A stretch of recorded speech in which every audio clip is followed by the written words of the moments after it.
성경 말씀 봅시다. 열왕기 하 11장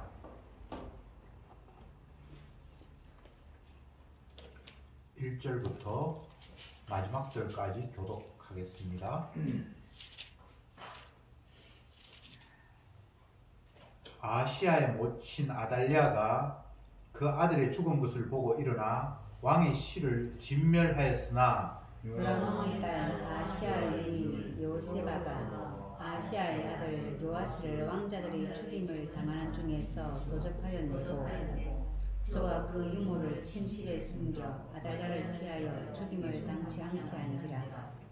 요아스가 저와 함께 여호와의 전에 6년을 숨어 있는 동안에 아달랴가 나라를 다스렸더라. 제7년에 요야다가 보내어 같은 사람 백부장들과 호위병의 백부장들을 불러 그들이 여호와의 전에 들어가서 저희와 언약을 세우고 저희를 여호와의 전에서 맹세케 한 후에 왕자를 부르고 명하여 가로되 너희의 행할 것이 이러하니 안식일에 입번한 너희 중 3분 1은 왕궁을 주의하여 지키고 3분의 1은 수르문에 있고 3분의 1은 보이대 뒤에 있는 문에 있어서 이와 같이 왕궁을 주의하여 지켜 방어하고 안식일에 출번하는 너희 중 2대는 여호와의 전을 주의하여 지켜 왕을 호위하되 너희는 각각 손에 병기를 잡고 왕을 호위하며 무릇 너희 반열을 침범하는 자는 죽이고 왕이 출입할 때에 시위할지니라.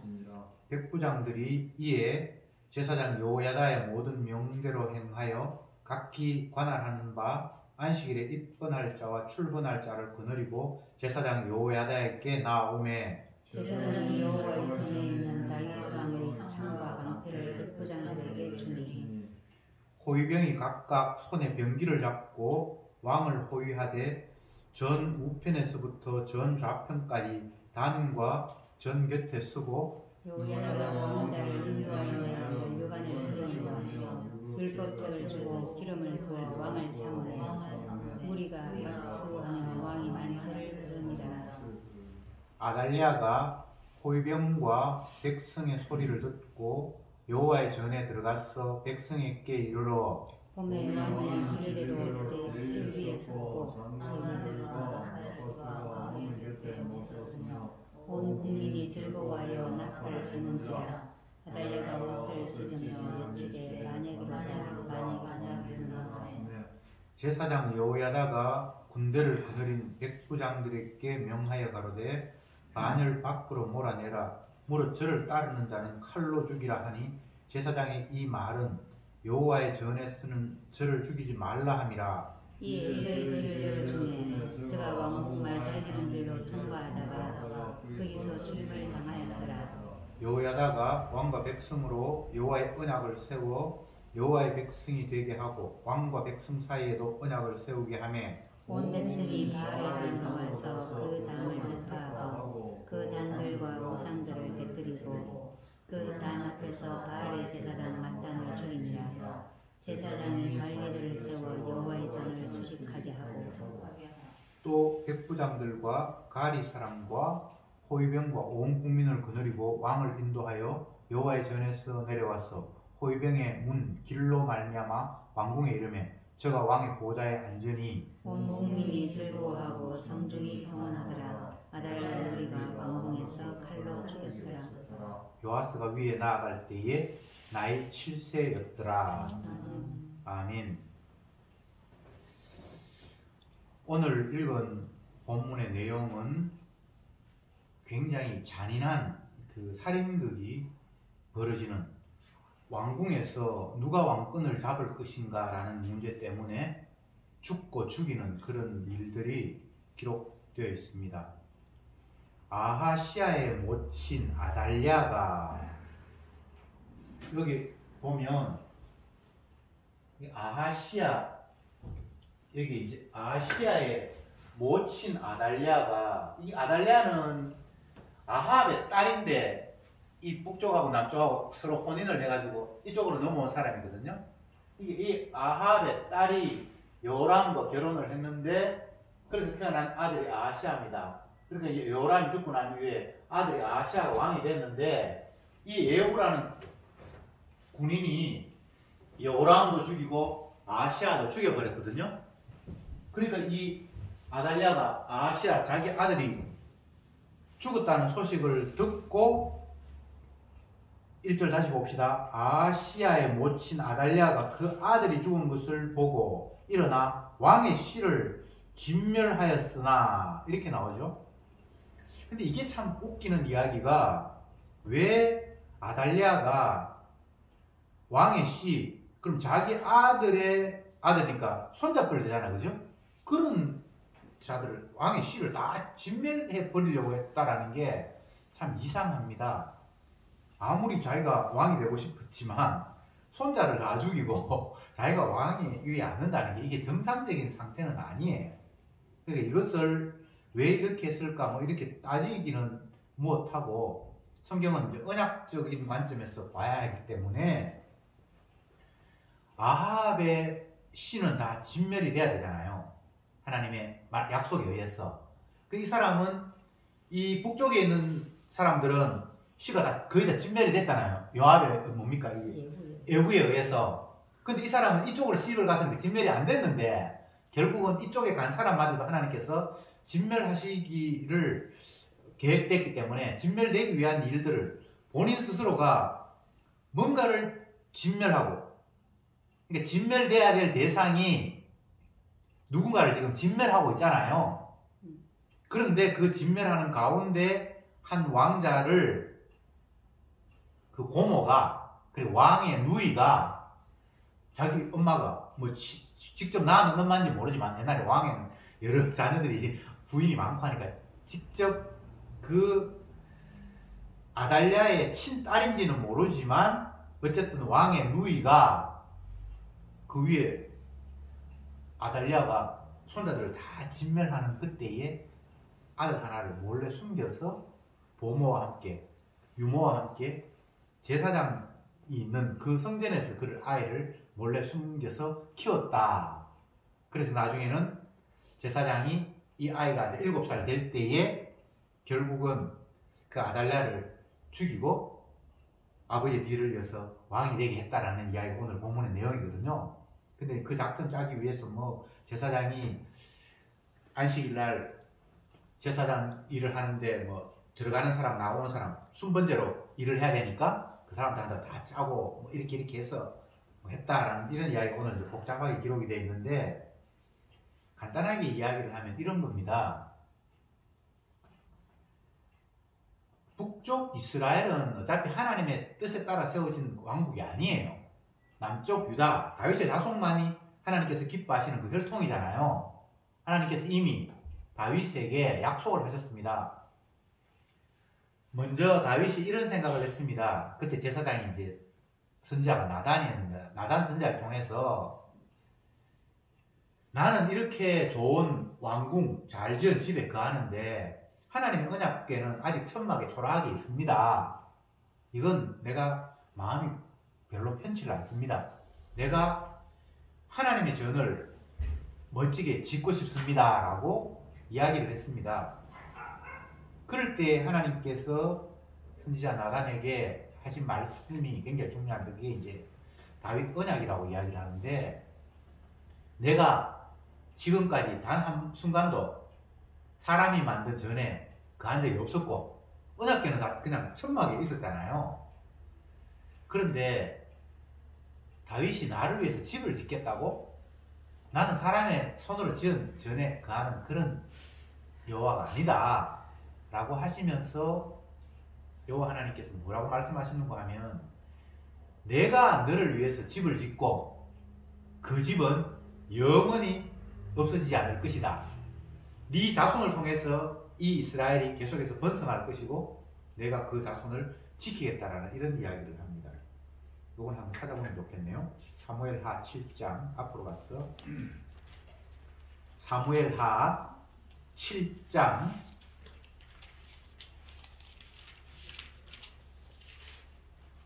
11절부터 제가 읽어보겠습니다. 전에 내가 사사를 명하여 내 백성 이스라엘을 다스리는 때와 같지 않게 하고 너를 모든 대적에서 벗어나 평안케 하리라.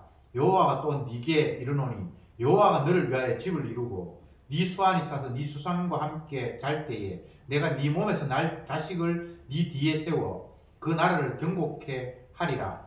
저가 내 이름을 위하여 집을 건축할 것이요 나는 그 나라 위를 영원히 경곡해 하리라. 나는 그 아비가 되고 그는 내 아들이 되리니 저가 만일 죄를 범하면 내가 사람 막대기와 인생 채찍으로 징계하려니와 내가 네 앞에서 패한 사울에게서 내 은총을 빼앗은 것 같이 그에게 빼앗지 아니하리라. 하나님이 다윗에게 희한한 약속을 하셨습니다. 네가 성전을 짓기에는 적합하지 않다. 피를 너무 많이 흘렸고 전쟁에서 그런 일을 했으니까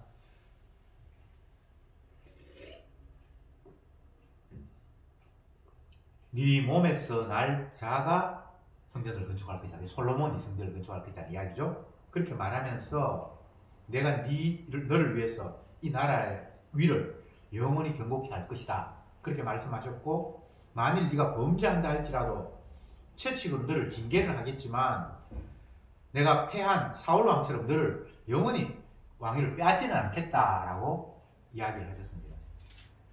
그러니까 이게 참 우리의 상식으로는 이해가 안 되는 게 사울은 하나님을 잘못했기 때문에 그 왕위를 패해버렸잖아요. 그런데 다윗에게 약속하시기를 네가 범죄한다 할지라도 사울을 패하는 것처럼 그렇게 왕위에서 쫓아내지는 않고 그 위가 영원히 계속될 것이다. 심지어 내가 채찍을 하고 때리더라도 내가 너를 돌이켜서 계속 그 왕위에 있게 하겠다. 이렇게 말씀하셨습니다. 사울은 범죄했다고 왕에서 쫓아내버렸고 다윗은 범죄해도 그 왕위가 계속 연결할 것이다라고 하나님 일방적으로 그렇게 약속을 하셨습니다. 그러면 그 하나님의 약속에 의해서 다윗은 계속해서 이스라엘의 왕이라는 가문이 연결이 돼야 되잖아요. 근데 오늘 본문에 보면 아달랴라는 북쪽에서 온 왕의 딸이 이 남쪽 유다와 왕과 결혼을 해서 자녀가 태어났는데 그 자녀까지는 왕이 됐는데 그 자녀가 죽는 그 순간 이 엄마가 뭔가 정신이 헷가닥했는지 그 밑에 손자들을 다 죽여버리고 자기가 왕이 되려고 들었었다 이 말입니다. 그러면 이 아달랴의 계획대로 하면 하나님의 약속이 무너지는 거잖아요. 이 사람은 분명히 왕이 아닌데 다윗의 혈통이 아닌데 자기가 왕이 되고 그 다윗의 혈통을 다 왕의 씨를 다 진멸한다는 건 다윗의 혈통을 지금 진멸한다는 이야기잖아요. 이 11절 보면 아달랴라는 사람이 왕의 씨를 진멸하였으나 이렇게 되어 있고 2절에 보면 끝절에 아달랴를 피하여 죽음을 당치 않게 한지라. 한 사람은 왕의 씨를 진멸하려고 그러고 또 한 사람은 그것을 진멸하는 걸 피해서 죽임을 당치 않게 하려고 하고 지금 이 두 세력이 싸우고 있죠. 따지고 보면 엄마와 딸의 관계인데 직접 친딸인지는 모르지만 학렬성을 보면 그렇잖아요. 그러니까 이게 참 놀라운 게 왜 이런 일이 일어났을까? 성경에는 그 구구한 이야기를 상세하게는 기록하지 않습니다만 아달랴라는 사람은 다윗의 가문을 진멸하려 하고 있고 또 오늘 본문에 나타난 이름 여호세바 이건 이제 아시아의 누이 왕의 누나인데 그 왕이 죽고 난 이후에 그 왕의 왕의 아들 그러니까 자기에게는 조카죠, 그죠? 고모가 조카 하나를 숨겨서 그 다윗의 가문이 끊어지지 않게끔 필사적으로 노력한다라는 이야기가 성경에 기록이 되고 있습니다. 한쪽은 반언약편에 서 있고 한쪽은 언약편에 서 있고 지금 그 전쟁이 벌어지고 있는 거예요. 3절에 요아스가 저와 함께 여호와의 전에 6년을 숨어 있는 동안에 아달랴가 나라를 다스렸더라. 요아스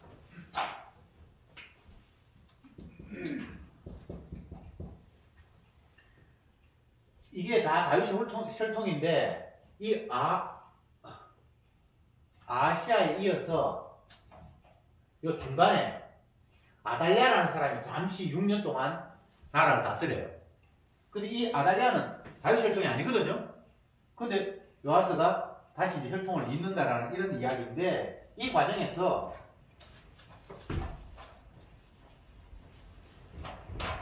아달랴라는 여인과 또 다른 여인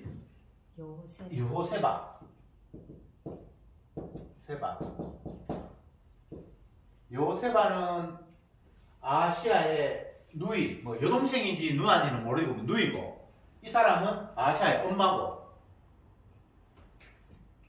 한 사람은 이 아달랴는 언약을 짓밟으려 하고 다윗의 자손을 진멸하려 하고, 이 사람은 다윗의 자손을 이으려 하고, 이런 이야기가 지금 여기 펼쳐지고 있다 이 말입니다. 성경은 다 언약책이잖아요. 언약책, 하나님의 약속의 책이잖아요.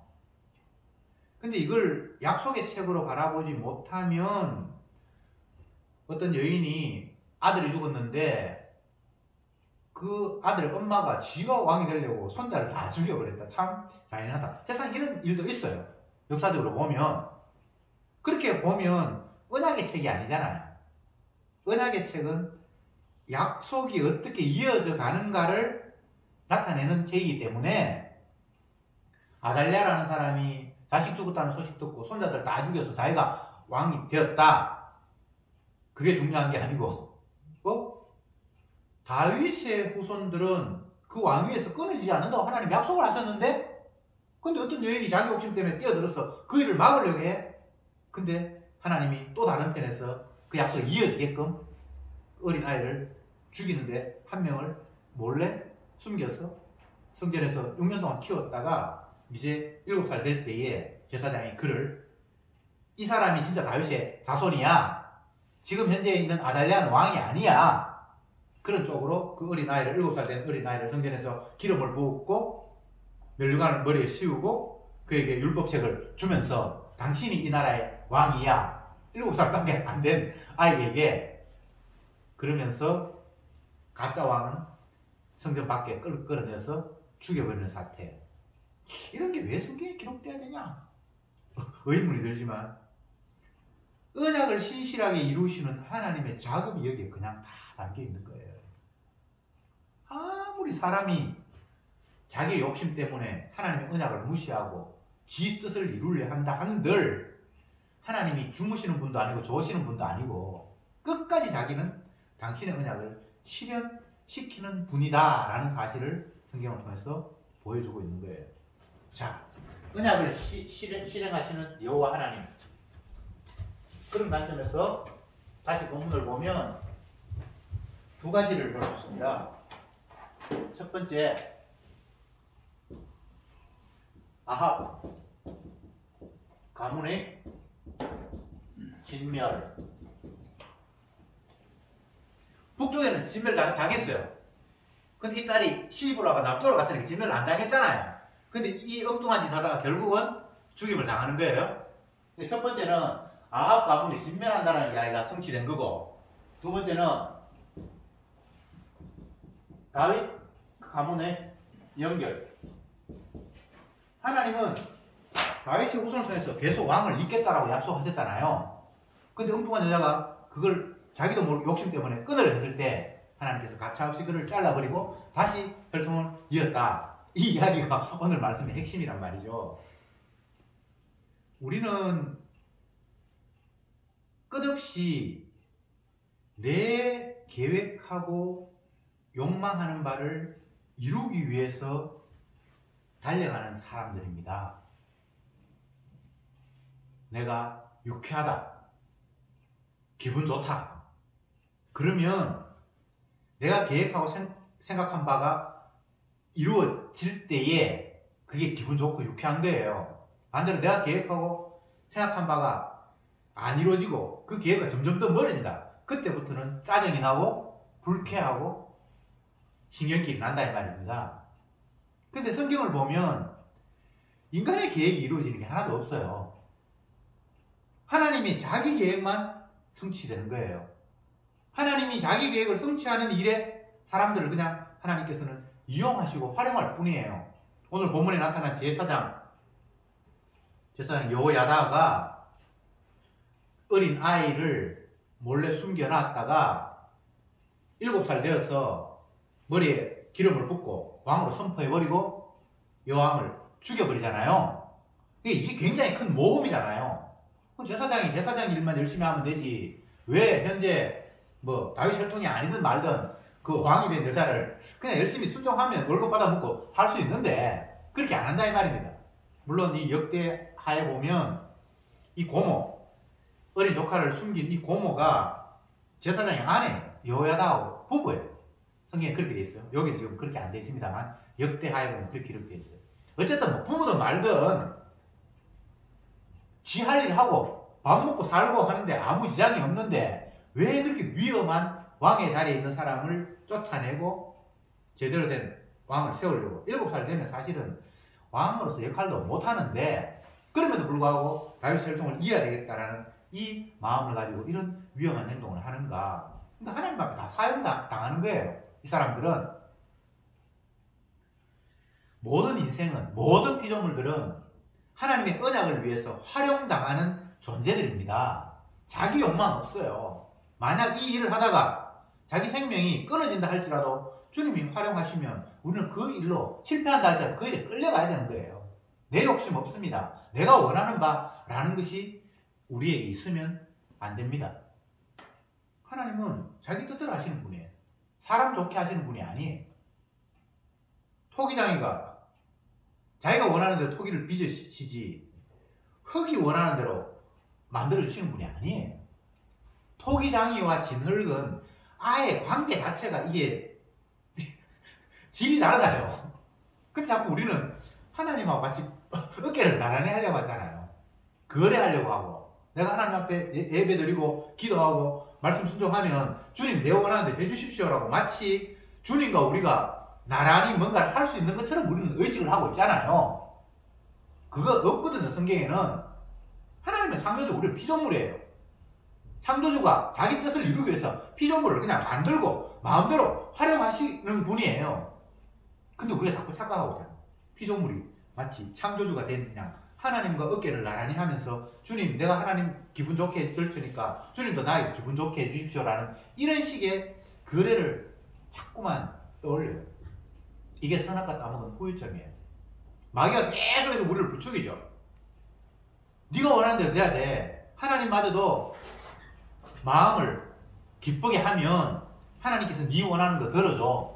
뭐 이런 거 성경에 잘못 해석을 해서 그런 거 많잖아요.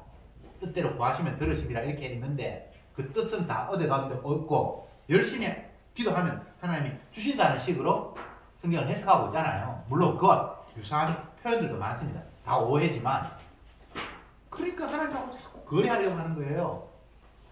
하나님은 우리가 거래하시는 분은 아닙니다. 토기장이와 토기가 어떻게 거래가 가능하겠어요?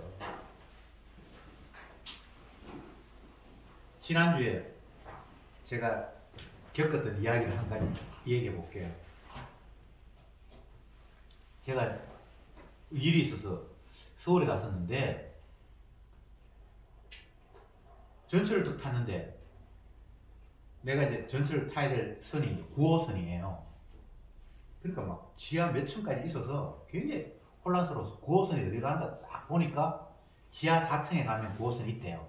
그래서 엘리베이터를 타고 지하 4층에 딱 갔는데 그 안내판을 보니까 내가 가려고 하는 반대쪽으로 가는 차밖에 없고 이쪽으로 가는 차가 없어요.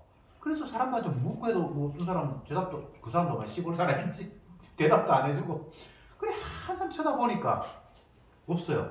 그래 내가 또 젊은 사람한테 또 물었거든요. 그러니까 여기는 그곳은 그쪽으로 가는 게 없다는 거예요. 그래서 한참 헤매다 보니까 내가 가려고 하는 그쪽은 지하 4층이 아니고 지하 3층에 가야 반대로 가는 게 있어요. 그래서 한참 헤매다가 이제 지하 3층에 가서 이제 그렇게 방향으로 갔어요. 그러면서 야 내가 이 나이 대가 이제는 차도 전철도 제대로 못하고 이제 완전히 촌놈이 됐구나. 늙은 사람이 됐구나. 이런 생각을 했어요. 그런데 이제 며칠 후에 부산에 성경 공부 간다고 제가 기차를 탔거든요. 근데 어떤 한 70대 중반 아니면 후반 된 그 여인 한 분이 또 타더니만 저한테 묻기를 이 차 태백으로 갑니까? 이렇게 묻는 거예요. 그 태백은 분명히 내가 잘 모르지만 저 위쪽 강원도 쪽이고 이거는 지금 부산 쪽으로 지금 가고 있는데 뭔가 이 반대로 탔다는 느낌이 들기는 하면서도 뭐 밑으로 갔다가 다시 뭐 올라가는 차가 있나? 나는 그래서 정확하게 몰라서 제가 이 차를 저는 잘 모르겠습니다 라고 이렇게 대답을 했어요. 그러니까 이제 어떤 젊은 한 사람이 또 탔는데 그 사람한테 또 묻는 거예요. 이 차가 태백으로 가는다고. 그러니까 그 사람이 막 이야기하는 게 이거는 아래쪽으로 내려가는 거지 위쪽으로 가는 것이 아닌데 아주머님이 정반대로 지금 건너편에 차를 타신 것 같습니다. 그러면서 막 인터넷 찾더니만 다음에 여기 내리면 그 차를 탈 수 있을지 모르겠습니다. 막 이렇게 설명을 하는 거예요. 그래서 제가 이제 한번 생각을 해봤어요. 그 노인네를 보면서 사람이 나이가 들면 오른쪽으로 가야 되는 차를 반대로 왼쪽으로 탈 수도 있고 나도 지하철 타는 걸 9호선을 반대 방향 지하 3층에 타야 내가 가는 방향으로 가는데 지하 4층 반대로 방향으로 가가지고 한참을 헤매다가 왔다. 제가 뭘 느꼈는가 하면 내가 흙이구나. 하나님께서 흙으로 사람을 만들었다고 하고 결국은 흙으로 돌아간다고 하는데 젊을 때 의기왕성하고 막 몸 움직이고 머리 팽팽 돌아갈 때는 지가 흙인 줄 몰라요. 근데 조금 나이가 들고 자꾸 깜빡깜빡 잊어버리고 순간적으로 판단력이 흐려지고 머리가 뭐 하고 어떤 상황이 되면 멘붕이 온다 그러잖아요. 그게 이제 제가 요만큼 살아보니까 그게 조금 이해가 돼요. 흙이니까 흙으로 돌아간다는 말이 맞구나. 정신없어서 위쪽으로 올라가야 될 차를 반대쪽으로 내려가는 차를 탈 수 있는 것이 우리들이구나. 여러분, 인생은 하나님의 말씀대로 지음받았고 주님 말씀대로만 움직이는 거예요. 흙으로 만들기 때문에 흙으로 돌아간다는 말이 실감이 날지 안 날지 그건 몰라도 그건 틀림없는 현실이에요. 그것 외에 다른 현실은 없어요. 아무리 똑똑하고 총명해도 흙으로 돌아가요. 요즘 대통령 선거한다고 어느 당에서 막 서로 경쟁하고 그렇게 하는데 어떤 사람이 평론해놨는데 어떤 후보가 지난번 대선 때는 참 총명하게 토론도 잘하고 하는데 이제는 많이 맛이 갔다. 그런 식으로 평해난 걸 봤어요. 맛이 가죠. 5년이 지났는데 옛날 5년 전에는 토론을 그 사람이 아주 잘하고 상대를 공격을 잘했는데 이제 5년 후 되니까 집단은 똑똑하다고 이야기하는데 그게 엉뚱한 공격하고 오히려 자기를 깔아먹는 그런 소리를 하더라고. 이제 어떤 사람이 평해난 걸 보면서 그렇지 5년이 더 늙었는데 그 사람이 이제 60대 중반이 돼가지고 아무리 총명하고 똑똑하고 현명한 사람이라도 그 총명과 똑똑함, 현명함이 차츰차츰 무너지는 거예요. 하나님 말씀처럼 흙이니 흙으로 돌아가는 거예요.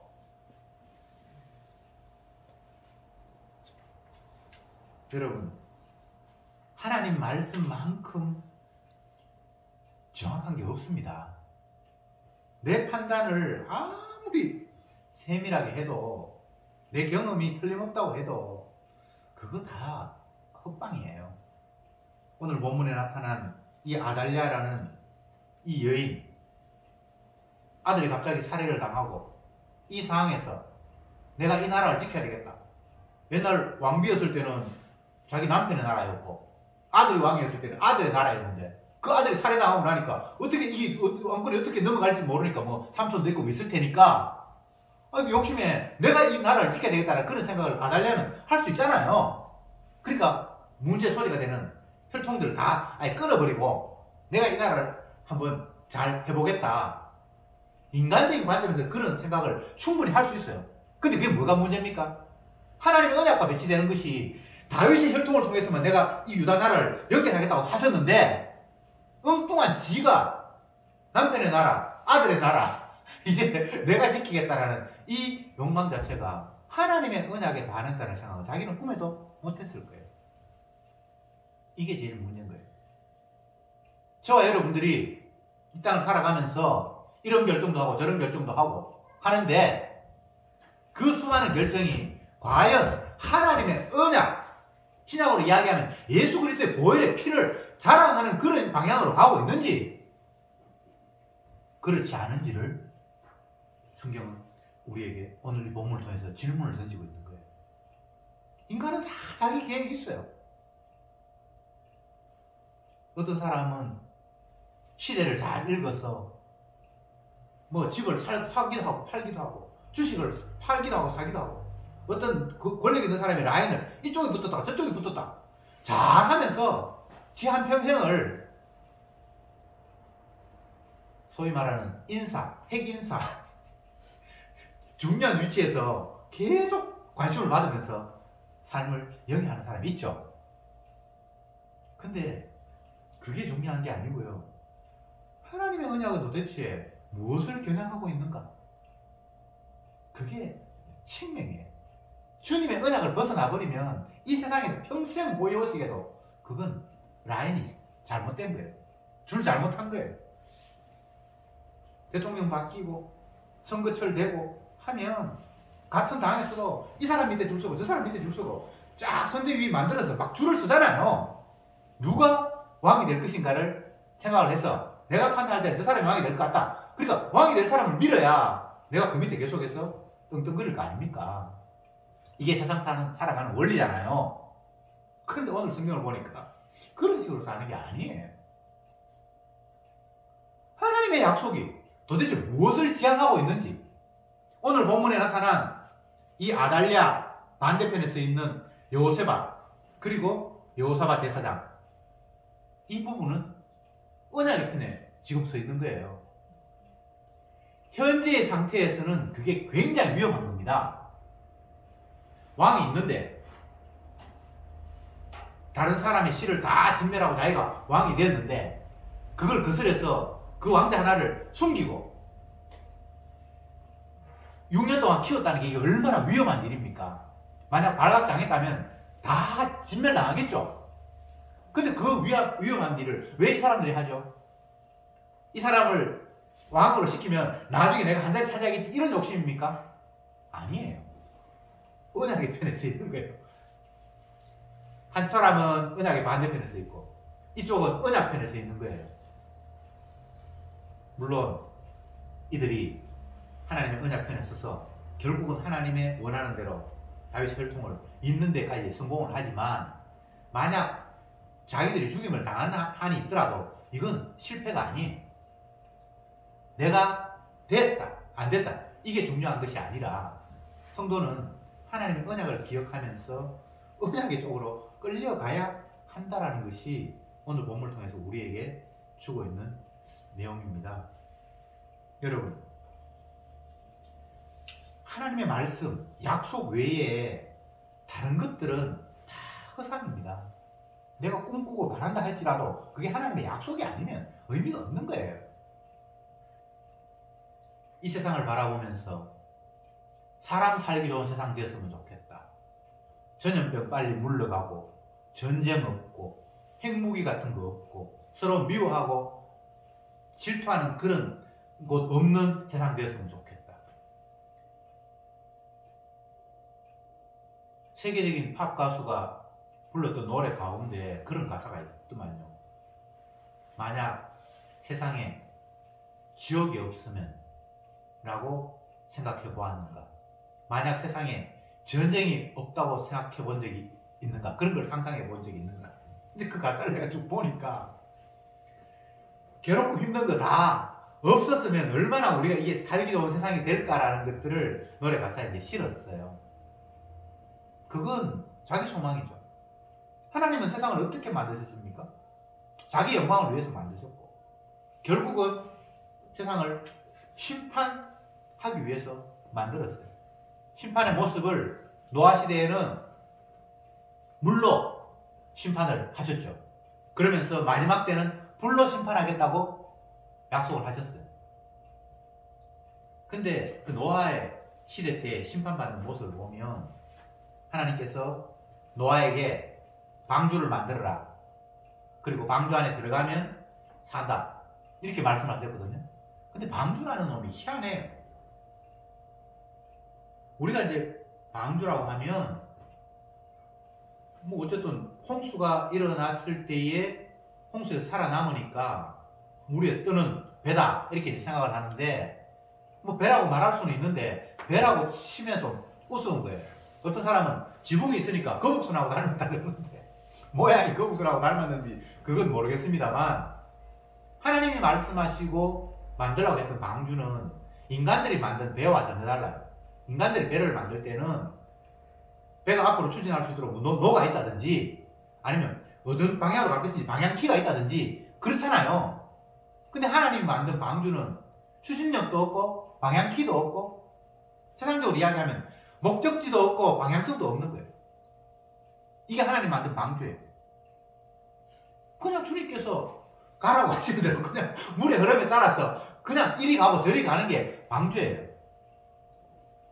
근데 인간은 뭐 어떤 일을 하더라도 목적지가 있고 방향성이 있고 의도하는 바가 반드시 있잖아요. 근데 하나님 일에는 우리가 그런 것들을 걸면 안 돼요. 하나님의 언약 앞에 내 목적 걸고 내 이기적인 어떤 생각들을 그거는 그 자체가 그거는 반칙이에요. 주님 말씀대로 율법에 순종하면 나 천국 넣어줄 겁니까? 이런 식의 말이 이게 성경적으로는 말이 안 되는 거예요. 그냥 주님의 뜻에 의해서 활용당하는 거예요. 피조물은 흙이니까 흙으로 돌아가라. 지난 10장까지 본문에서 예후가 하나님 앞에 쓰임을 받았어. 아합의 가문을 다 진멸하고 열심히 일하잖아요. 근데 결국은 자기도 하나님을 제대로 안 섬겼어. 그냥 여호와 보시기에 악했더라 하고 그냥 버려지는 모습이 있는데 열심히 하나님 일했으면 좀 천국 넣어주시. 자꾸 인간들은 뭔가 이런 걸 계산하고 머리를 튕겨요. 마귀는 성도들에게 가장 큰 무기로 무엇을 가지고 다가오는가 하면 네 열심히 그렇게 했는데 복도 못 받고 지옥 가면 어떡할래? 이런 식으로 우리를 유혹을 해요. 자꾸 하나님의 말씀 앞에 나의 이익이라는 것들을 자꾸 결부시키려고 하는 거예요. 성도들의 가장 큰 맹점은 천국 가야 된다는 그런 생각이에요. 하나님의 나라가 천국이고 아들의 나라가 천국이지 우리가 가는 나라가 아니에요. 단 주님의 지체로 만들었어요. 예수님의 몸이 하늘나라에 갈 때에 그냥 몸의 일부로 성도는 하늘나라에 참여하는 거지 내가 단독으로 천국 들어가고 말고 그런 게 없어요. 그러니까 나는 없는 거죠. 그렇죠. 몸의 지체 주가 주의 나라에 들어가는 것이 성경의 이야기예요. 근데 우리는 단독자인 내가 하나님과 잘 딜했어. 주님이 하라고 한 거 하고 순종하고 하면 주님 있는 나라에 나도 가고 그래서 주님과 더불어 즐기겠다는 이런 이상한 생각을 자꾸만 하고 있어요. 그거 다 마귀의 유혹입니다. 우리는 주님의 주되심을 드러내기 위해서 주께서 이 땅에 만드신 피조물입니다. 주님이 자기 언약을 이루시려고 나를 이 모양으로 저 모양으로 활용하셔서 우리는 주님의 일에 활용당할 재료들입니다. 그것 외에 다른 것들 자꾸 꾸지 마세요. 내가 뭐 이렇게 하면 주님이 뭐 해주겠지. 이거 자꾸 마귀의 유혹이에요. 주님이 해주고 말 걸 우리가 기대하는 게 아니에요. 우리는 주님의 약속이 무엇인가를 깨닫고 주님의 약속대로 되어간다는 그 사실 앞에 그냥 감사할 뿐이에요. 이 사실을 내가 발견했다는 자체가 이것을 깨닫게 해주셨다는 그 자체가 감사할 뿐이에요. 아, 세상은 예수 그리스도가 주인이시고 그분의 약속대로만 움직여 가는 것이고 그 약속 안에 나도 포함되어서 사용되고 있구나를 이 자체가 깨달아진 게 놀라운 은혜예요. 이거 사람의 지혜로 깨닫는 게 아니에요. 삶의 경험으로 확인할 수 있는 것도 아니에요. 만물이 주에게서 나오고 주로 말미암고 주에게로 돌아간다라는 이 사실 앞에 아멘 이거 말고는 우리가 없어요. 지으신 분이 자기 뜻, 자기 영광을 위해서 이끌어 가시는 일에 우리는 그냥 찬송하고 감사할 뿐이에요. 원수를 진멸하시고 하나님의 뜻을 방해하는 자를 물에 수장시키시고 애굽의 군사들을 물에 빠뜨리신 이에게 찬양하라. 할렐루야. 아멘. 아이고 사람을 죽여놓고 아멘. 그게 인간적인 생각이에요. 언약의 원수는 진멸당할 때 찬양을 받아요. 하나님이. 왜 이 땅의 모든 피조물들이 죽임을 당하는가? 언약의 원수들이기 때문에. 선악과를 따먹어서 하나님의 반대편에 서 있기 때문에 진멸당하는 거예요. 그럼 천국 누가 가는가? 그 진멸 속에서 주님께서 자기 피를 뿌려 사랑을 던져준 생명이 있어요. 그 생명을 주님이 자기 몸을 흡수해요. 한 지체로 만들어요. 그래서 주님이 하나님 나라에 들어가는 거예요. 이게 주님께서 약속하신 내용입니다. 끝까지 나로, 나의 정체성, 나는 나로 머물 거야. 그건 하나님의 약속이 아닙니다. 어떤 피조물도 자기를 고수하고 주님과 더불어 할 수 있는 게 없습니다. 자기는 부서지고 주님의 피로 완전히 변화되어서 주님의 한 부분이 될 때에 주와 함께 할 수 있습니다. 마지막으로 이 말씀 드립니다. 주님은 자기 약속 외에 다른 데 관심이 없습니다. 제발 우리도 내 인생이니 내 꿈이니 그런 데 관심 갖지 말고 주님의 약속에 관심을 좀 가집시다. 주님께서 무엇을 약속하셨는지, 그리고 그 약속에 끌려갈 때에 그 자체가 주님을 영화롭게 하는 길이고 주님의 참 사랑을 받는 성도입니다. 기도합시다. 주님, 감사합니다. 오늘도 성경을 펼쳐서 주님이 약속하신 바가 무엇인지를 살폈습니다. 아합의 가문을 진멸하기로 말씀하신 하나님, 어디를 피한들 그 주님의 진멸에서 벗어날 수 없음을 확인했습니다. 또 다윗의 가문을 통해서 이스라엘을 영원히 하겠다라고 약속하신 그 약속, 어떤 위기가 와도 그 약속은 반드시 실행됨을 확인했습니다. 아브라함의 자손이고 다윗의 자손으로 오신 예수님 때문에 그 가문은 멸망할 수 없었음을, 그 어떤 인간의 반격에도 마귀의 유혹에도 끊어지지 않음을 오늘 말씀을 통해서 확인했사오니 주여, 세상에 돌아가는 흐름, 가능성 가지고 이쪽 저쪽으로 마음 빼앗김이 아니라 하나님이 약속하신 바가 반드시 이루어진다는 사실 앞에 주님의 약속만 쳐다보며 달려가는 저들이 되게 하옵소서. 예수님의 이름으로 기도드리옵나이다. 아멘.